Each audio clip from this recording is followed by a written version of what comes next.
Bonjour, le cours d'aujourd'hui est intitulé Le ribosome et la synthèse des protéines. Par définition, un ribosome est un organelle cytoplasmique qui existerait aussi dans les mitochondries et les chloroplastes des cellules végétales. Il est présent dans toutes les cellules végétales. Il peut être libre ou attaché au réticulum endoplasmique granuleux. Quand il est libre, il est responsable de la synthèse des protéines intracellulaires. Et quand il est lié au REG, il synthétise les protéines destinées à la sécrétion. Il est composé de deux sous-unités, la grosse et la petite. Dans la cellule, 5 à 20 ribosomes associés en chapelet, on parle de polysome ou polyribosome. Voilà schématiquement les deux sous-unités, la petite et la grosse, qui s'associent pour donner un ribosome entier. Voilà une prise du microscope électronique où l'on voit très bien le chapelet en haut et le chapelet en bas en cours de synthèse des protéines. Voilà également une autre prise du microscope électronique où on voit très bien les chapelets. Donc le ribosome posséderait trois sites spécifiques, le site E, le site P et le site A. Alors, la composition chimique est portée ici dans ce tableau comparatif pour le ribosome prokaryote et le ribosome eucaryote. Pour le ribosome prokaryote 70S, nous avons la grosse sous-unité qui contiendrait deux ARN, 23S et 5S, associés à 34 protéines. La petite sous-unité, un ARN 16S, associé à 21 protéines. Par contre, le ribosome eucaryote 80S, dans la grosse sous-unité 60S, on aurait 3 ARNR de taille 28, 5,8 et 5. Et la petite unité, un seul ARNR de 18S, tous les deux associés à 100 protéines. Donc pour notre cours, on va retenir uniquement le ribosome eucaryote parce qu'on parle d'une cellule humaine. Une petite remarque. Vous avez remarqué que quand vous associez les sous-unités, ça ne donne pas le total exact. Pourquoi? Parce que les unités Svedberg ne sont pas additives et l'addition des deux sous-unités ne donnera jamais la valeur du ribosome entier. Alors, pour la biogenèse des ribosomes eucaryotes, la cellule dans le noyau commencerait toujours au niveau du nucléole par synthétiser un premier ARNR de taille 45S qui contiendrait des zones informatives et non informatives. Alors ensuite, cet ARN va être coupé en deux grands ARNR et ensuite il va subir des réactions de maturation qui vont à la fin nous donner trois ARNR, l'ARNR 18S, l'ARNR 5,8S et l'ARNR 28S. Donc l'ARN 18S va entrer dans la composition de la petite sous-unité, comme nous l'avons signalé dans le tableau, et le 5,8 et le 28S vont entrer dans la composition de la grande sous-unité, et il faudrait aussi apporter un autre ARNR de taille 5S, celui-là qui est de synthèse extranucléolaire. Donc, on voudrait bien parler du rôle physiologique. Le seul rôle physiologique connu pour les ribosomes, c'est bien sûr la synthèse des protéines. Mais avant cela, on va parler un petit peu, on va rappeler beaucoup plus la théorie fondamentale de la biologie moléculaire. C'est quoi cette théorie? On parlerait toujours d'une chaîne dans laquelle on va partir d'une molécule d'ADN qui va être transformée en une molécule d'ARN messager et cette molécule d'ARN messager serait traduite en une chaîne protéique.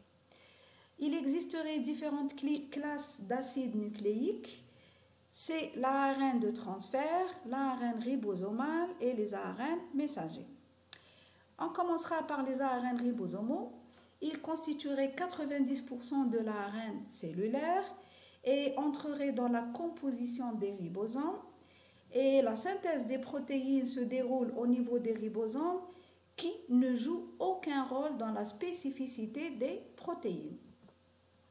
Les ARN messagers constitueraient à eux 1% de l'ARN cellulaire. ils expriment les informations portées par l'ADN, ils relient les ribosomes qui forment des polysomes et les ARN sont caractérisés par, premièrement, une constante S qui est variable, donc les ARN messagers ont des tailles hétérogènes. Ils ont une composition en nucléotides variable, ils ont une durée de vie très courte et ils ont la capacité de faire l'hybridation avec l'ADN homologue dénaturé. Pour les ARNT, les ARN de transfert, ils représenteraient à eux 10 à 20% dans la cellule. Ils sont caractérisés par leur petite taille homogène qui est de 4S. Ils sont associés aux acides aminés. Ils ont une forme en trèfle et ils transportent les acides aminés. Ils ont la possibilité d'avoir une double reconnaissance, c'est-à-dire reconnaître l'acide aminé et reconnaître l'ARN messager par leur anticodon. Alors, pour travailler, pour la synthèse des protéines, nous savons que nous avons 4 bases d'ADN qui devraient coder pour 20 acides aminés. Or, 4 bases sont insuffisantes pour faire cela.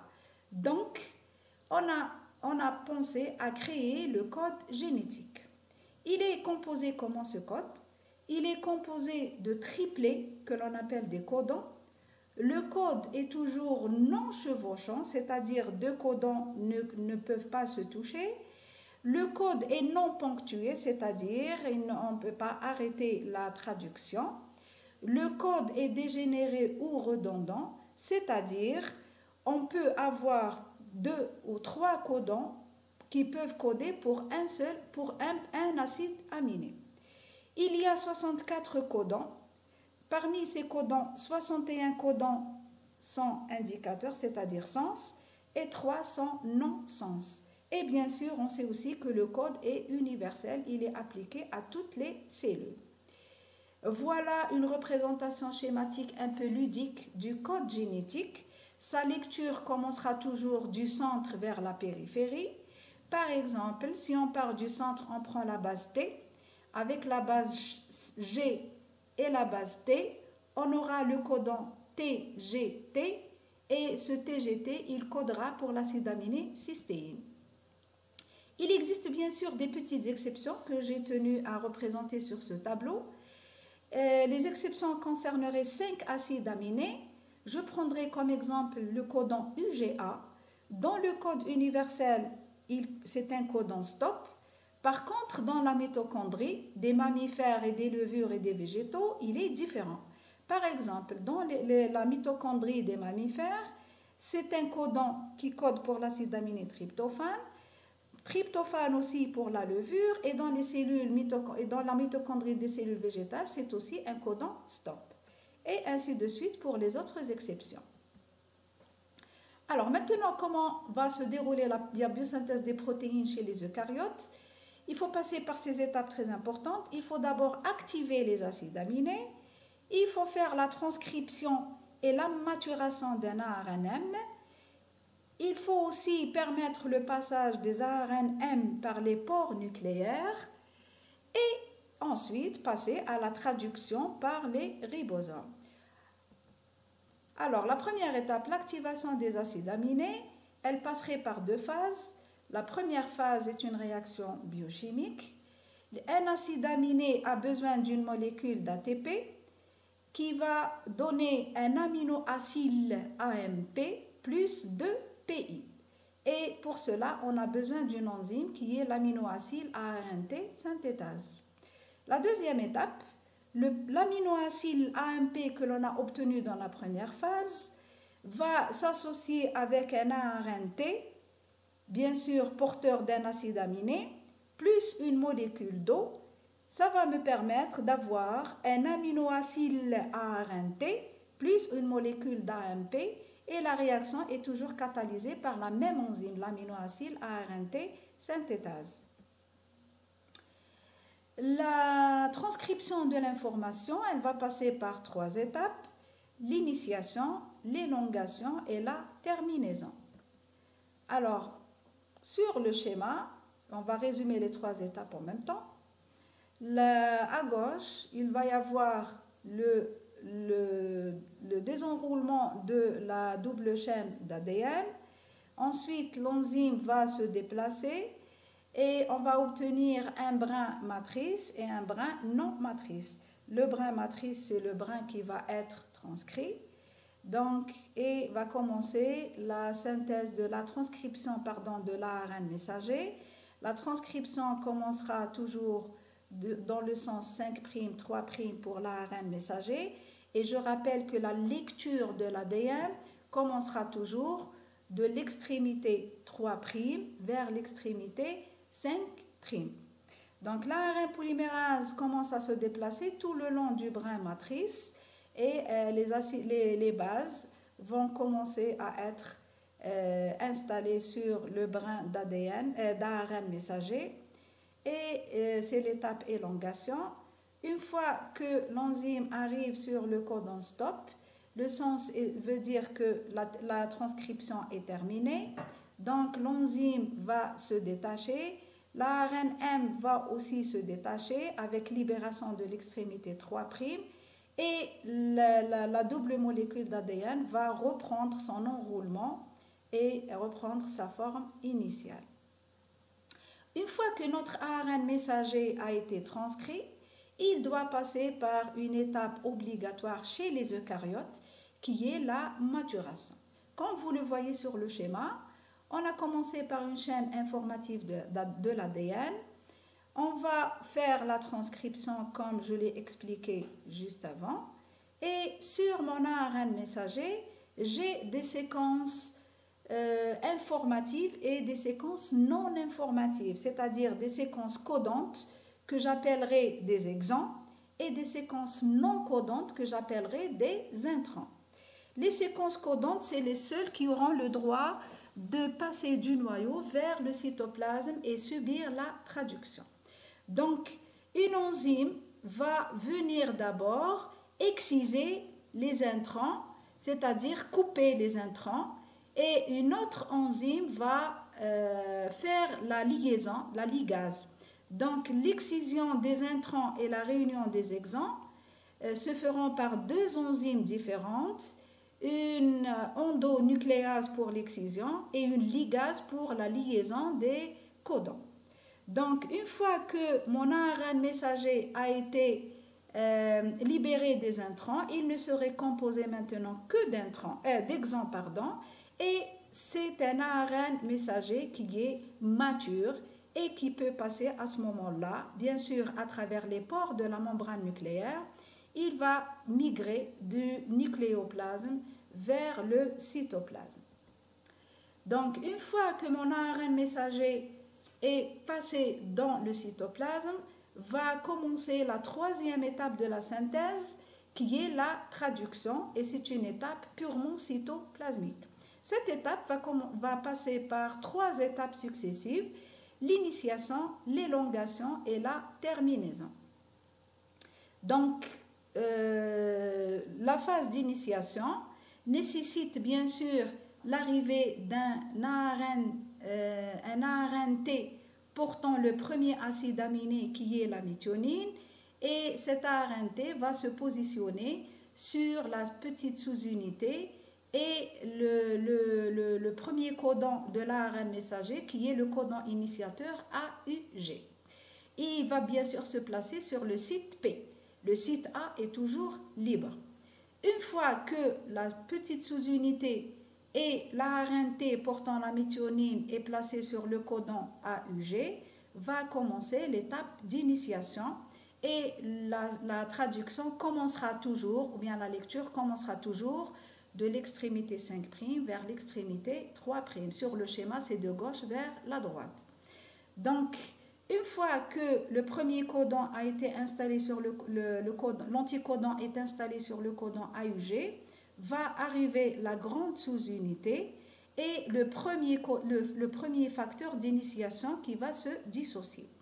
Donc, une fois que la grosse sous-unité est placée sur le complexe, on obtient un complexe d'initiation formé par la grande sous-unité, la petite sous-unité, l'ARNT porteur de l'acide aminé méthionine et l'ARN messager. Donc, une fois que nous avons formé ce complexe d'initiation, le deuxième ARNT porteur du deuxième acide aminé va venir se placer sur le site A. Et bien sûr, il faut qu'il y ait une concordance entre l'anticodon de l'ARNT et le codon de l'ARN messager. Donc, une fois que le deuxième ARNT est placé sur le site A, il va y avoir un déplacement du complexe et libération du premier ARNT et établissement de la liaison peptidique entre le premier acide aminé et le deuxième acide aminé. Ainsi se termine la première phase d'initiation et commencerait la phase d'élongation. Donc, dans la phase d'élongation, c'est le travail qui va se refaire selon le nombre de codons et on va assister au déplacement, l'arrivée des ARNT sur le site A, le site P, etc. Et on assiste à l'élongation de la chaîne peptidique. Alors, je rappelle que dans la phase d'initiation, nous avons besoin de l'intervention de facteurs d'initiation que l'on va appeler des facteurs IF, en anglais Initiation Factors.